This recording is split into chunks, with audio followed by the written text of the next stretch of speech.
Bueno, ahora estamos con Yuri Cutipe, que es director de Salud Mental del Ministerio de Salud, porque, como sabemos, hay toda una discusión en torno a este asesino múltiple que ha inaugurado una modalidad que en el Perú no existía, porque en el Perú los asesinos o eran sicarios contratados para asesinar con determinados fines, o simplemente eran, digamos, asesinos pasionales. Pero esto de que haya un asesino que por problemas mentales agarre una pistola y empiece a disparar a diestra y siniestra y mate a un montón de gente, era algo que no tenía precedentes. Dicho sea de paso, estoy seguro que Hernando de Soto pensaría que aquí estamos en un caso similar al que dio inicio a la llamada Primavera Árabe, que comenzó con un vendedor ambulante que fue reprimido por la municipalidad, que no lo dejaba vender en la calle, y entonces se incineró, y ese fue el punto de partida, el detonante de la Primavera Árabe. En este caso, este señor también tenía un puesto de sándwiches y fue reprimido por la municipalidad, y su primer asesinado, su primera víctima fue precisamente el gerente de fiscalización de la municipalidad. O sea que también hubo ahí una suerte de acto de impotencia, de protesta frente a una traba municipal. Estamos le repito, con el doctor Yuri Cutipe, que es director de Salud Mental del Ministerio de Salud. Doctor Cutipe, buenas noches. ¿Qué tal? ¿Cómo está? Don Jaime. Bueno, lo primero que se ha, levantado acá es la perplejidad por el hecho de que este señor, al renovar su licencia de armas, presentó un certificado de salud que demostraba que él era una persona perfectamente habilitada para tener armas, es decir, no tenía ninguna clase de enfermedad mental inhabilitante en ese sentido. Y ese certificado fue otorgado por el Hospital San José del Callao. Lo consideraba apto para usar armas. No sé si tengo acá el nombre, un doctor. Bueno, ahí tenemos en pantalla precisamente el certificado médico otorgado a este señor. Y hay un doctor además que lo firma, un psiquiatra, en fin, no lo sé exactamente, ¿no? ¿Ustedes han podido verificar cómo así se le dio este certificado? Una hipótesis es que en realidad era falsificado, porque ahora todo se puede falsificar en el Perú, ¿no? Podría haber sido falsificado también, pero ¿se ha podido hacer alguna clase de verificación al respecto?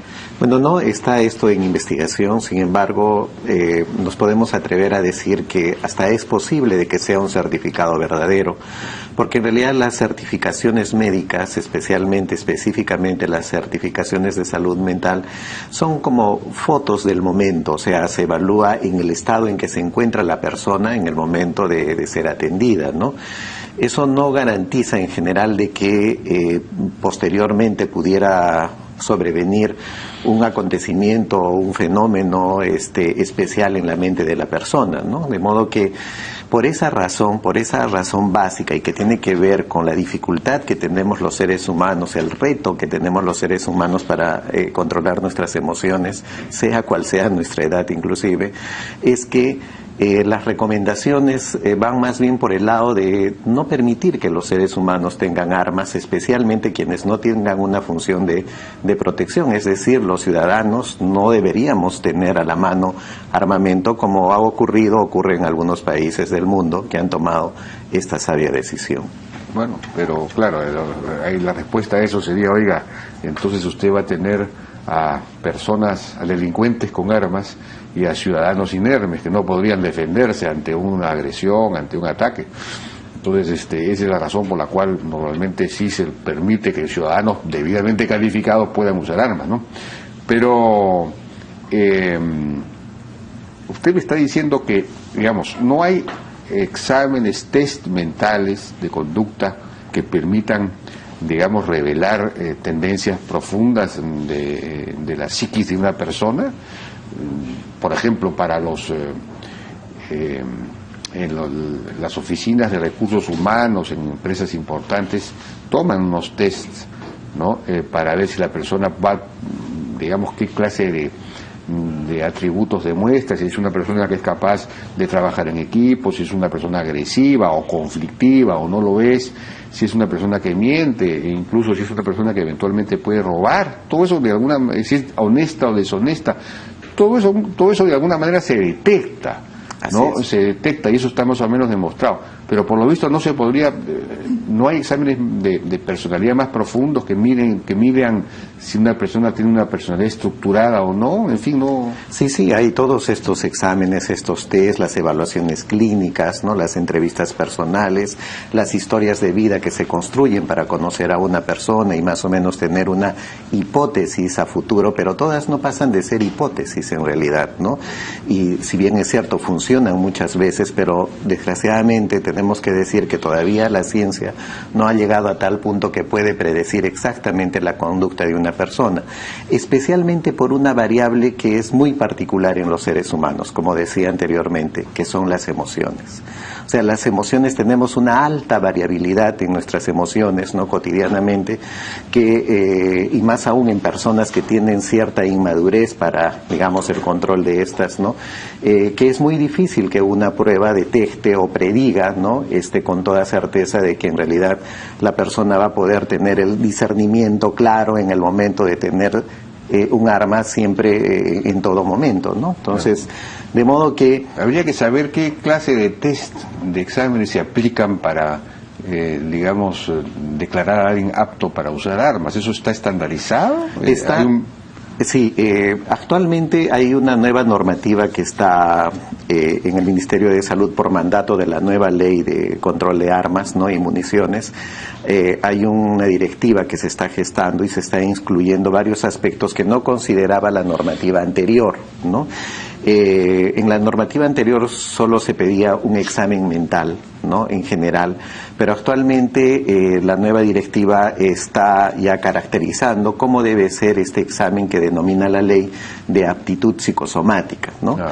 Que incluye inclusive, en el caso de la examinación que hace o los exámenes que hace la SUCAMEC, la evaluación, por ejemplo, de la puntería, y en el caso nuestro, la evaluación de la capacidad auditiva, visual. La puntería, sí, pero habría que darle armas a los que no tienen puntería, más bien, no a los que tienen mucha puntería. Pero bueno, sí, esas son las contradicciones. Tiene que evaluar la puntería, estas son tonterías. Bueno, esas son las contradicciones en las que entramos, ¿no? Porque en realidad no necesitamos tener armas. Y evidentemente el delincuente pues no pasa por examen, él simplemente tiene su arma sin licencia, o a veces con licencia también, ¿no? Así es, y en todo caso, ¿no? En sociedades en que estamos en manos de los delincuentes, en realidad de repente deben ser sociedades en que los ciudadanos no contribuimos con los impuestos, y por lo tanto no hay un sistema de seguridad en la sociedad. Claro. Entonces así sí se justificaría que todos estemos armados, ¿no? O sea, la ley del Medio Oeste, ¿no? Sí, pues, de acuerdo. Pero no estamos en una situación así en nuestro país, no deberíamos. Bueno, pero usted está tocando un punto que es los ciudadanos que no pagan impuestos, y efectivamente tenemos además una informalidad muy alta, y ese es el principal problema estructural que tiene nuestro país. Necesitamos incrementar efectivamente en alguna medida los ingresos públicos para poder, entre otras cosas, por ejemplo, tener un sistema de salud mental en nuestro país, y sobre eso quería preguntarle, ya aparte del caso específico por lo menos hasta hace unos años no había una política de salud mental en el Ministerio de Salud, ¿no? No habían acciones tampoco al respecto.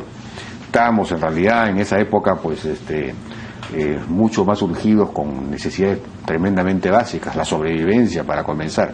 Pero en fin, ya hemos avanzado, hemos crecido un poco, y por lo tanto nos podemos dar el lujo de tener una política de salud mental. Pero esta política, ¿hasta qué punto está desarrollada? ¿En qué consiste? Digamos, ¿qué hace el Ministerio de Salud para prevenir la salud mental?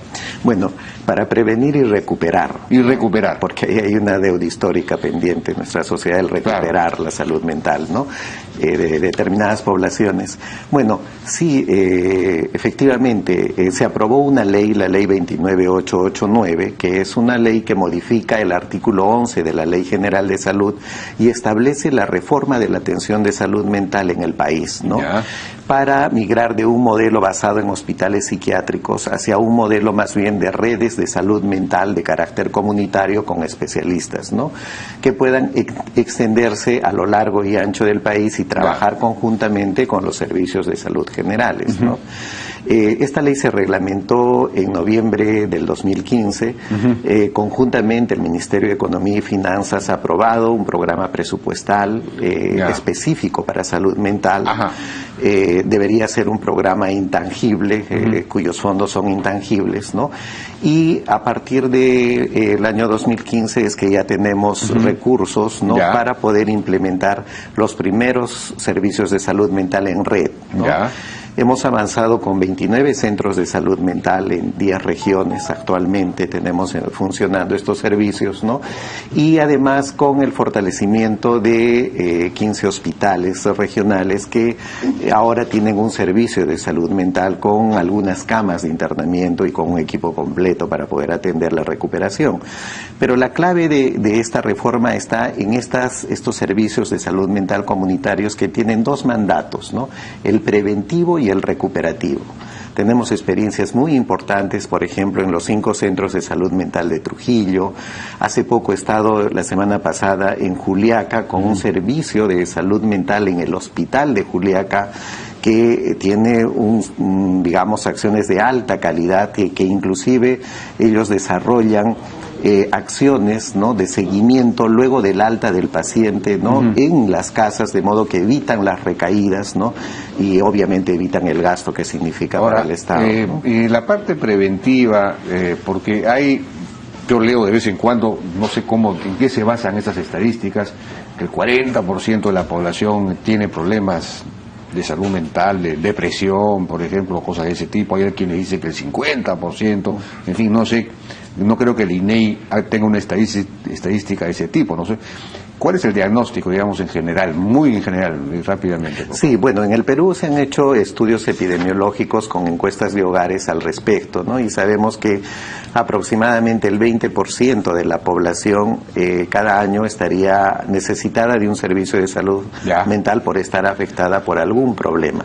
Especialmente los trastornos depresivos, los problemas de ansiedad como el pánico, las fobias, los trastornos de ansiedad generalizados, pero también el problema del alcoholismo, los trastornos mentales graves. Se calcula que alrededor de 280,000 personas en el país tienen un problema de esquizofrenia o psicosis en general, y también en niños, ¿no? La proporción es muy semejante, el 20% de los niños en edad escolar, por estudios del Instituto Nacional de Salud Mental, se sabe que también ya tienen problemas de salud mental y que probablemente eso no les permite aprovechar, por ejemplo, toda la inversión que se está haciendo actualmente en educación. Pero en algunos de estos temas, como la depresión, por ejemplo, que creo que es el factor más, digamos, la enfermedad más común, ¿no? ¿Qué se puede hacer desde el punto de vista preventivo?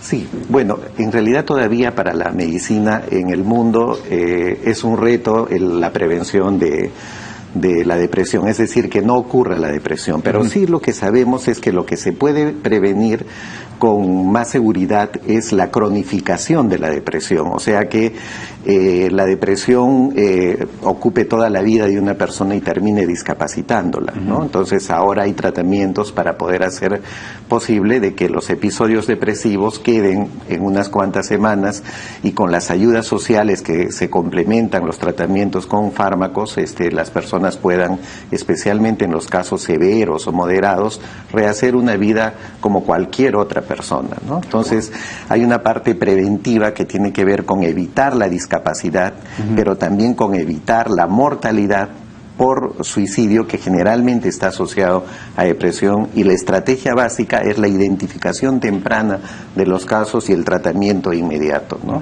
De acuerdo. Bien, doctor, ya no tenemos mucho más tiempo. Ojalá que estas cosas pues haya un poco más de conciencia colectiva acerca de esta clase de enfermedades y de la manera de manejarlos y de prevenirlos, ¿no? Un poco más de campaña al respecto. Muchas gracias por su participación. Muchas gracias. Ahora fue el director de Salud Mental del MINSA, Yuri Cutiple.